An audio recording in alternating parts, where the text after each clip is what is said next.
नमस्कार विद्यार्थी मित्रांनो, कनेक्ट MPSC मध्ये तुमचं स्वागत आहे। तुम्ही तुमच्या स्क्रीनवर एक चित्र बघत असाल। तो मुलगा कसा दिसतोय? कोणीतरी त्याला म्हणते खेळ बाबा, पण तो रुसलाय। तर आता तो हट्टीपणा करू लागलाय। कसापणा? हट्टीपणा करतोय। तसंच तुम्ही सगळ्यांनी MPSC ची तयारी करत असताना MPSC मला क्रॅकच करायची, ह्याच हट्टाने उभे राहायचं आहे। जो हा हट्ट घेऊन उभा राहील तोच MPSC ची एग्जाम क्रॅक करेल। मग ती धर्मदाय असू द्यात, तलाठी असू द्यात, ग्रुप बी असू द्यात, ग्रुप सी असू द्यात का ग्रुप ए असू द्यात असो। तर आजचा वोकॅब्युलरी सिरीज एपिसोड 7 मध्ये तुमचं सगळ्यांचे स्वागत आहे।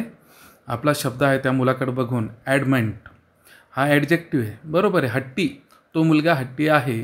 मुलगा झाला तुमचा नाउन, द बॉय इज ॲडमेंट है ना। ॲडमेंट काय मग? ॲडजेक्टिव्ह दाखवणार आहे, त्याचं विशेषण दाखवणार आहे। त्याचा मराठी अर्थ होतो ठाम आणि हट्टी, बरोबर। आणि इंग्लिश सिनोनिम्स काय त्याचे? Stubborn, firm, resolute, determined. हां, आपल्याला डिटरमाइंड बनायचं। माझा मित्र होता, त्यांनी UPSC क्रॅक केली, तर त्याच्याबद्दल आमच्या सरांनी एक शब्द वापरला होता, ही इज व्हेरी डिटरमाइंड। तुम्ही डिटरमाइंड असायला पाहिजे, तुम्ही त्याबद्दल एकदम हट्टी, कसोटीनं तुम्ही त्या गोष्टीच्या मागं लागलं पाहिजे। आणि याचे अँटोनाइम्स काय? Flexible, yielding, soft, submissive. म्हणजे सबमिसिव्ह म्हणजे हां तेवढं करून घे रे, हो सर करून घेतो। येईल लगेच शरण जातोय, सॉफ्ट आहे। बरेचसे पोरं असतात ना, असं करायचं आहे आपल्याला, हो आपण करू। पण काही काही पोरं असतात ॲडमंट, एड माणूस असतो, एकदम एड माणूस, एड। तर ते कसे असतात? हे करून घे रे, मी नाही करणार, सर तू कर, तर ते ॲडमंट आहे। असो, याचं वन वर्ड सबस्टिट्यूशन कसं विचारेल? Unshakeable in opinion. त्यांचं जर एकदा ओपिनियन बिल्ड झालं तर ते अनशेकेबल असतं, त्यांना त्यातून परत कोणी काढू शकत नाही। ते ठाम असतात, हट्टी असतात। ट्रिक, डायमंड दिलेली इथं। डायमंड कसा? कडक असतो, हटत नाही, कठीण असतो, बदलत नाही।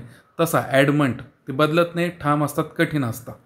Question, despite repeated requests he remain dash dash in his decision. तो काय राहिला मग? ॲडमंट राहिला। आपण अबंडंट, अकॉर्ड, ॲब्स्टेन हे शब्द बघितलेले। अबंडंट म्हणजे प्लेंटीफुल, अकॉर्ड म्हणजे ॲग्रीमेंट, ॲब्स्टेन म्हणजे एस्कॉन, बरोबर। तर तसं, तर हे ॲडमंट, याचं उत्तर आहे ॲडमंट। आणि दुसरा प्रश्न काय आहे?